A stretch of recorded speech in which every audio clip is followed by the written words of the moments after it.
بسم الله الرحمن الرحيم. الحمد لله وكفى والصلاة والسلام على حبيبه المصطفى وعلى آله وصحبه أولي الصدق والوفاء. أما بعد، فأعوذ بالله من الشيطان الرجيم. بسم الله الرحمن الرحيم. الأخلاء يومئذ بعضهم لبعض عدو إلا المتقين. وقال رسول الله صلى الله عليه وسلم: المرء على دين خليله فلينظر أحدكم من يخالل. رواه الترمذي. صدق الله العظيم وصدق رسوله النبي الكريم ونحن على ذلك من الشاهدين. الله الله يا ذا الجلال والإكرام.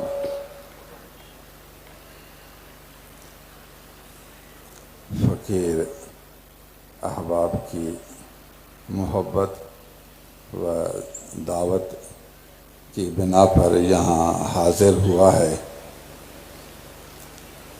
اللہ والوں کی زیارت اور ان کی مجلس میں شرکت باعث برکت ہے، اور کچھ دینی خدمت یہ اللہ کی رحمت ہے. اللہ تعالیٰ عز و جل اس فقیر کو برکات و ان رحمتوں سے زیادہ سرفراز فرمائے، اور آپ لوگوں کو بھی برکات اور اپنی رحمتوں سے بلند درجات سے بہرور فرمائے. اس فقیر کے والد گرامی حضرت خواجگان شیخ غلام صدیق غفاری بروہی نقشبندی علیہ الرحمہ، یہ حضرت خواجہ پیر مٹھا رحمت پوری علیہ الرحمہ کے خلیفہ تھے. تو ہمارے شیخ جو ابھی موجود ہیں، ان کے شیخ مکرم حضرت خواجگاں سوہنا سائیں علیہ الرحمہ، وہ بھی حضرت خواجہ پیر مٹھا رحمت پوری علیہ الرحمہ کے خلیفہ تھے. تو گویا فقیر اور حضرت ہم طریقت کے اعتبار سے چچا زاد بھائی بنے ہیں. تو ہم طریقت کے بھائی ہیں، تو بھائی کا بھائی سے ملنا یہ بھی اللہ کی رحمت کا ذریعہ ہے، اور ان کا اس فقیر کو یاد کرنا یہ بھی ان کے کمال کی علامت ہے کہ انہوں نے اپنے سلسلہ کے ایک دوست کو یاد کیا، دعوت دی، انہوں نے دعوت دی اور فقیر نے قبول کیا. انشاءاللہ اللہ عز و جل ہمیں قبول فرمائے گا. اللہ سبحان اللہ. فقیر نے قرآن مجید کی ایک آیت شریف پڑھی اور ایک حدیث. دل چاہتا ہے آپ کو قرآن سمجھائیں، قرآن سے بڑھ کر اور کوئی درس ہے ہی نہیں. اللہ عز و جل نے ارشاد فرمایا: الأخلاء يومئذ بعضهم لبعض عدو. گہرے دوست، الاخلاء یہ جمع خلیل ہے. خلیل مانا گہرا دوست. گہرا دوست کا مطلب ہے اس کی محبت دل کے اندر داخل ہو. عربی میں خلال کہتے ہیں انگلیوں کو ایک دوسرے کے اندر داخل کرو، یہ انگلیوں کا خلال کرنا. داڑھی کا خلال کرنا مطلب انگلیوں کو داڑھی کے اندر داخل کرو. یہ خلت خلل، اس میں خلل آیا منا سوراخ آئی، اندر نقص آیا، خلل اندر سوراخ ہو تو پھر اس کو عربی میں لام سے تعبیر کرتے ہیں. خلیل اس آدمی کو کہتے ہیں جس کی محبت آپ کے دل کے اندر داخل ہو. اصطلاح میں سادہ لفظوں میں کہیں گے گہرا دوست. جو آپ کے گہرے دوست ہیں، دل میں آنے والے دوست ہیں، اعلیٰ درجہ کے دوست ہیں، لیکن یہ دوستی اللہ کے لیے نہیں، یہ دوستی اللہ کی رضا کے لیے نہیں، یا نفس کے لیے ہے، یا دنیا کے لیے ہے، یا کسی مفاد کے لیے ہے، اللہ کی رضا کے لیے نہیں۔ اللہ نے فرمایا اس قسم کا دوست اگرچہ گہرا دوست ہو، مگر یاد رکھیں قیامت کے دن یہ سب ایک دوسرے کے دشمن بن جائیں گے۔ تو ہمیں یہ سبق دیا کہ آپ کسی سے محبت کرتے ہیں، دوستی کرتے ہیں، فارغ وقت میں اس کے پاس جا کر بیٹھتے ہیں، اس کی تعریف کرتے ہیں، اس کی خدمت کرتے ہیں، اس کو کھلاتے رہتے ہیں، اس کی دعوت کرتے ہیں، اس کو اپنے دل میں بساتے ہیں، آپ کا دوست ہے۔ لیکن یہ یاد رکھیں کہ متقین کے سوا، اللہ والوں کے سوا، علم و عمل والوں کے سوا، متقین کے سوا جس کو بھی آپ اپنا دوست بنائیں گے، قیامت کے دن وہی دوست آپ کا دشمن بنے گا۔ غور فرمائیں، الاخلاء عربی میں یہ مبتدا بنے گا، عدوٌ اس کی خبر ہے، جتنے بھی دوست ہیں، جتنے بھی گہرے یار ہیں، سب دشمن، الا حرف استثناء، مگر ہاں کچھ ایسے لوگ ہیں جو دشمن نہیں بنیں گے۔ دنیا میں آپ کے گہرے دوست ہیں لیکن قیامت کے دن دشمن نہیں بنیں گے۔ فرمایا وہ ہیں متقین، الا حرف استثناء، متقین، الا المتقین، سوائے تقوی والوں کے، سوائے پرہیزگاروں کے۔ یہ سمجھایا اگر دوست بنانا چاہتا ہے، اپنے دل کے اندر کسی کو لانا چاہتا ہے، تو پھر ایسے لوگ تلاش کر جو تقوی والے ہوں۔ تقوی والوں کی دوستی دنیا میں بھی قائم رہے گی، سکرات کے وقت بھی ان کی دوستی قائم رہے گی، قبر میں بھی ان کی دوستی قائم رہے گی، اور قیامت کے دن بھی ان کی دوستی قائم رہے گی۔ متقین کے سوا جس سے بھی آپ دوستی کرتے ہیں، کسی مرد سے دوستی کرتے ہیں، کسی وزیر سے دوستی کرتے ہیں، امیر سے دوستی کرتے ہیں، دنیا دار سے دوستی کرتے ہیں، اجنبی عورت سے دوستی کرتے ہیں، کسی امرد مرد سے دوستی کرتے ہیں، متقین کے سوا جس سے بھی آپ دوستی کرتے ہیں، صرف قیامت کے دن دوستی ختم نہیں ہوگی، وہی دوست تیرے گلے کو پکڑے گا، وہی تیرے مخالف ہوگا، وہی تیرے سامنے کھڑا ہوگا، وہی تیرا دشمن ہوگا، وہی تیرے خلاف بیان دے گا، وہی تجھے دوزخ میں لے جانے کا ذریعہ بنے گا۔ کتنی صاف آیت مبارک ہے۔ اس آیت شریف سے 4 مسئلے معلوم ہوئے، آپ ان کو غور سے سمجھیں گے تو کافی فائدہ ہوگا۔ پہلا مسئلہ یہ معلوم ہوا کہ نفس کے لیے کسی سے بھی دوستی نہیں کرنی، دنیا کی وجہ سے کسی سے بھی دوستی نہیں کرنی، اپنے مفاد کی وجہ سے اللہ کے سوا کوئی بھی نیت ہو کسی سے بھی دوستی نہیں کرنی۔ اگر کریں گے تو کل پچھتائیں گے، اگر ایسی دوستی کریں گے تو کل محشر کے میدان میں روئیں گے، اگر ایسی دوستی کریں گے تو قیامت کے دن ندامت کی انگلیاں چبائیں گے۔ آپ کی مرضی ہے، پھر آپ کو ہم سمجھاتے ہیں۔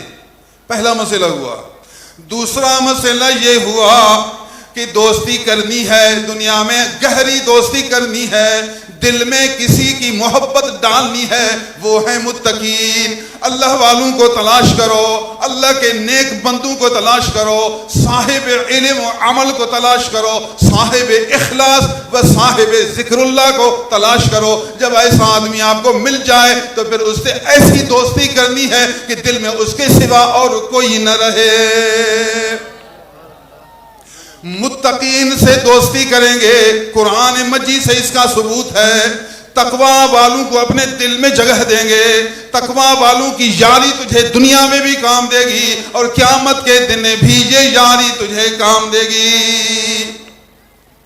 یہ دوسرا مسئلہ معلوم ہوا کہ اللہ والوں کی دوستی کا قرآن مجید نے ہمیں حکم فرمایا، اس کی ترغیب دی، اس کی فضیلت بیان کی۔ تیسرا مسئلہ یہ معلوم ہوا کہ اللہ والا وہ ہے جس میں تقوی ہو۔ یہاں یوں کہنا تھا، سوائے اولیاء اللہ کے، سوائے علماء کے، اللہ نے اولیاء علماء کی جگہ پر لفظ متقین کہا. متقین کہہ کر یہ سمجھا دیا تقویٰ اس کو مل سکتا ہے جس کو علم ہو، تقویٰ اس شخص کو ملتا ہے جو اللہ والا ہو. کہنا تو یہ تھا کہ اللہ والوں کی دوستی کرو، لیکن اس کی جگہ پر یہ فرمایا کہ متقین سے دوستی کرو. یہ سمجھایا کہ اللہ والا وہ ہوتا ہے جو تقویٰ والا ہو. اگر اس کے اندر تقویٰ نہیں تو اللہ والا نہیں، اس کے اندر شریعت کی پیروی نہیں تو اللہ والا نہیں، قرآن و سنت کا علم نہیں تو اللہ والا نہیں، قرآن و سنت پر عمل نہیں تو پھر تقویٰ والا نہیں. اس کے اندر علم بھی ہونا چاہیے، عمل بھی ہونا چاہیے، تقویٰ بھی ہونا چاہیے. تقویٰ کا مطلب یہ ہے کہ گناہوں سے بچنے والا ہو اور نیک کاموں کو کرنے والا ہو. گناہوں سے اگر نہیں بچتا، فرض کا تارک ہے، واجب کا تارک ہے، تو شرعاً فاسق ہے. جو فاسق ہوگا تو متقی نہیں ہوگا، جو متقی نہیں ہوگا تو ولی اللہ نہیں ہوگا. ایک آدمی حرام کا مرتکب ہے، مکروہ تحریمی کا مرتکب ہے تو شرعاً فاسق ہے. جو فاسق ہوگا تو متقی نہیں ہوگا، جو متقی نہیں ہے تو شرعاً ولی اللہ نہیں ہے. اللہ والا وہ ہوتا ہے جو متقی ہو. آپ اس کے ظاہر کو دیکھیں گے، شریعت کا نور ظاہر ہوگا، اس کی زبان سے شریعت کا کلمہ نکلے گا، اس کی آنکھوں سے شریعت کے شعائیں نکلیں گی. اس کا ظاہر باشرہ ہوگا، باطن صبر والا ہوگا، اس کا باطن حلم والا ہوگا، باطن توکل والا ہوگا، باطن رضا پر قدر والا ہوگا، اس کا باطن تواضع والا ہوگا، اللہ کی معرفت والا ہوگا، یقین والا ہوگا، محبت والا ہوگا، عشق رسول والا ہوگا، سنت کا جذبہ رکھنے والا ہوگا. اس کے باطن میں اسلام کا درد ہوگا، ظاہر باشرہ ہوگا، باطن باخدا ہوگا. یہی متقی ہے. جب ایسا جوان نظر آئے، یار دل اس کو دے دینا ہے. اس آدمی کی یاری جب اس کو آپ اپنے دل میں جگہ دے دیں گے، اس کی محبت میں فنا ہو جائیں گے، اس کے عشق میں دیوانہ ہو جائیں گے، اس کی رغبت میں مستانہ ہو جائیں گے، تو رب تعالیٰ کا نور آپ کے دل میں منعکس ہوگا، خدا کا جلوہ اندر داخل ہوگا.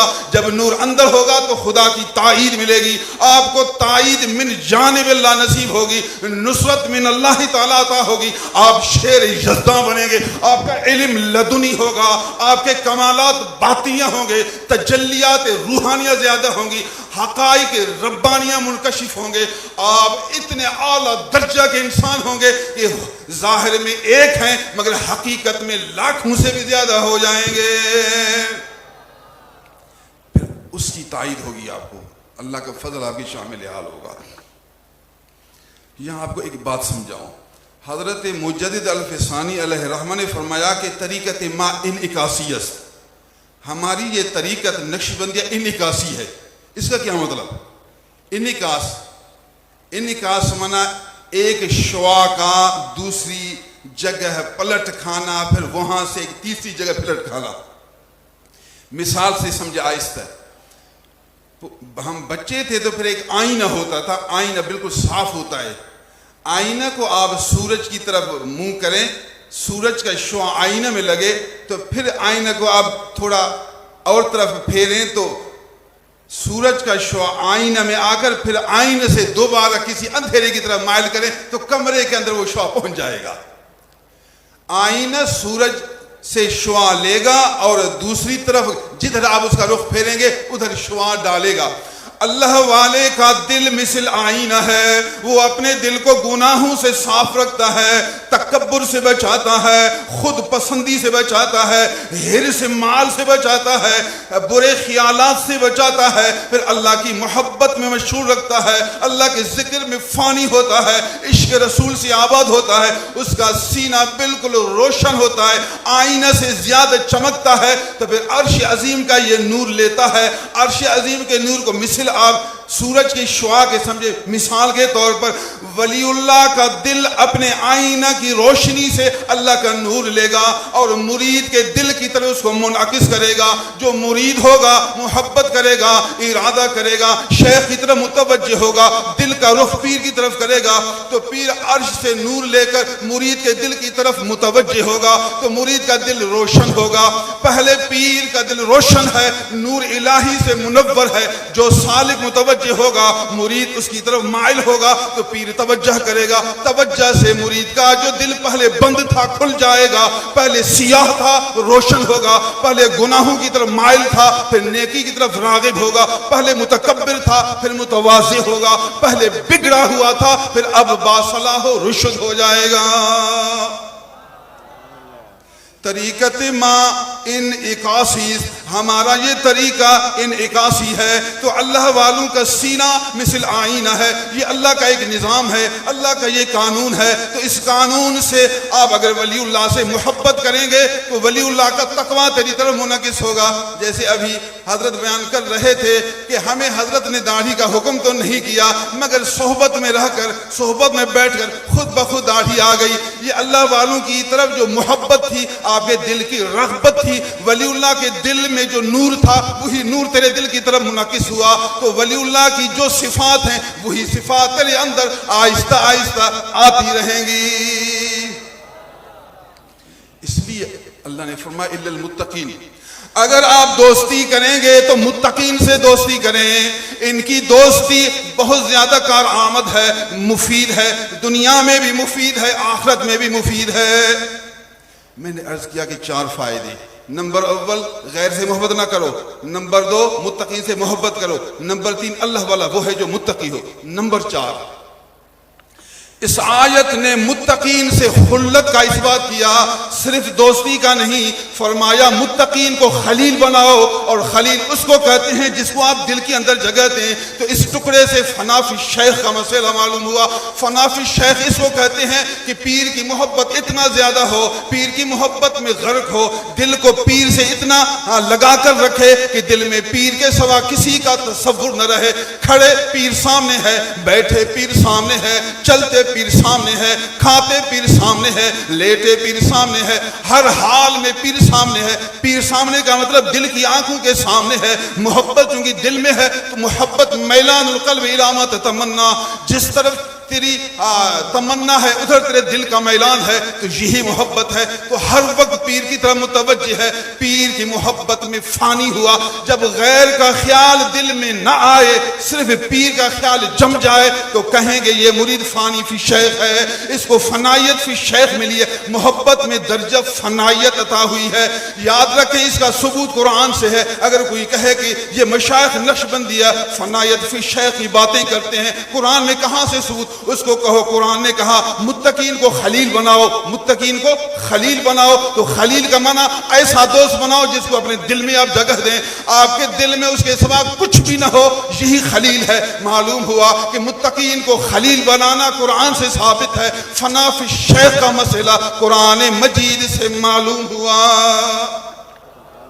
تو ایک آیت شریف سے فقیر نے 4 مسئلے آپ کو مستنبط کر کے بیان کیے، استدلالن بیان کیے۔ قرآن مجید ایک عجیب کتاب ہے، رموز کا حامل ہے، اسرار کا حاوی ہے، تمام تر علوم کا جامع ہے۔ اگر آپ قرآن کو غور کریں گے تو بہت سے علوم اس کے اندر موجود ہیں۔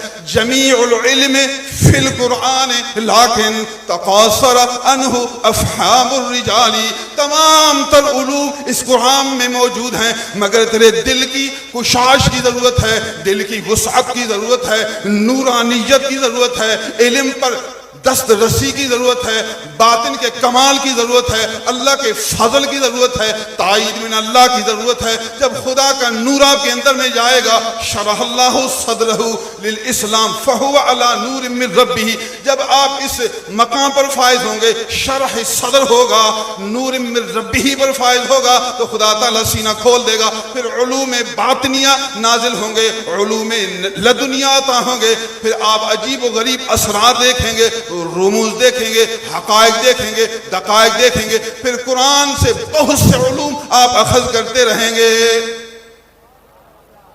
اللہ اکبر، اللہ اکبر۔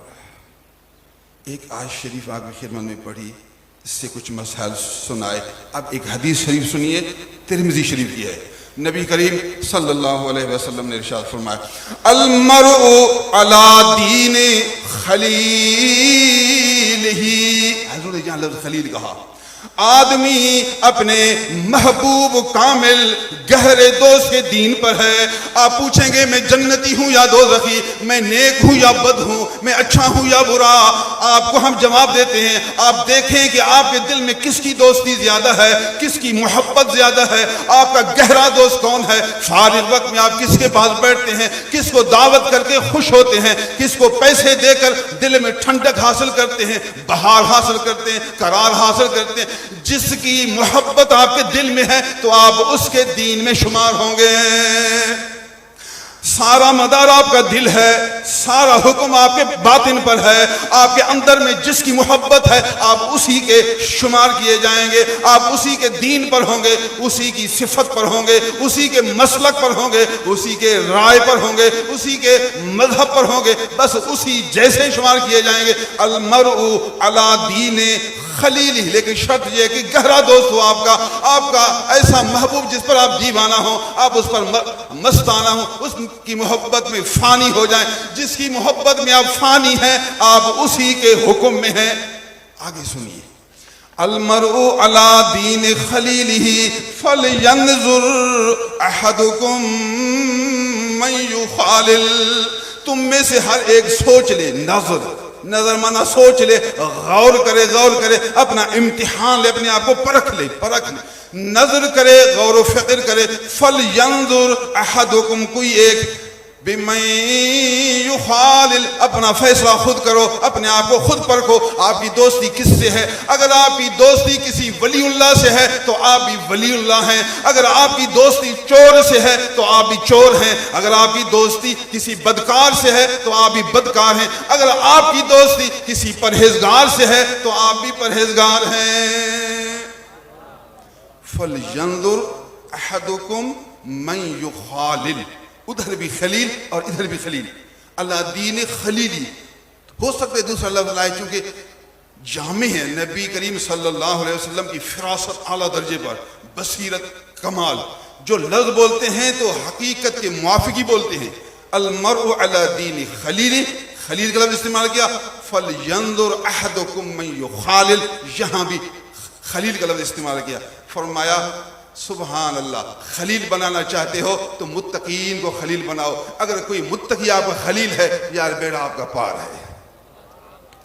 اللہ عز و جل ہمیں متقین کی پہچان نصیب کرے, اس کے بعد پھر ان کی محبت میں فنائیت عنایت کرے. میں دعا کرتا ہوں اللہ عز و جل حضرت کو دینی خدمات میں بلند درجات نصیب کرے, ان کی اولاد پر رحمت نازل فرمائے, ان کی جماعت کو دن دگنی رات چگنی ترقی نصیب فرمائے. وآخر دعوانا ان الحمدللہ.